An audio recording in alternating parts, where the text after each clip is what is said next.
தேவினி எல்லம்மை காளினி இடை தீர்த்த பெரியம்மை நீ எதிரியவர் வந்தவர் குலைகால சின்னம்மை கொத்தம்மை நீ இருக்கன மறுத்த படைவீட வந்த எங்கள் முத்துமாரி உமையவோ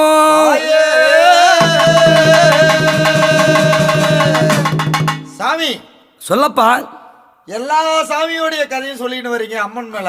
ஆமாம். இந்த முத்துமாரி அம்மனாகப்பட்டது இந்த அம்மா யாருக்கெல்லாம் முத்தளந்தாங்க, இந்த அம்மா எப்படி வந்தாங்க, இந்த அம்மாவுடைய உறுப்பினம் என்ன? கதகேளு கதகேளு கதகேளு முத்துமாரி அம்மன் கதகேளு கதகேளு கதகேளு கதகேளு முத்துமாரி அம்மன் கதகேளு. ஐயா கதகேளு கதகேளு கதகேளு எங்கள் முத்துமாரி அம்மன் கதகேளு கதகேளு கதகேளு கதகேளு இந்த முத்துமாரி அம்மன் கதகேளு. இந்த முத்துமாரி அம்மன் என்றால் யார் தெரியுமா? அதாவது ஆதி காலத்திலே ரேணுகா பரமேஸ்வரியாய் பிறந்து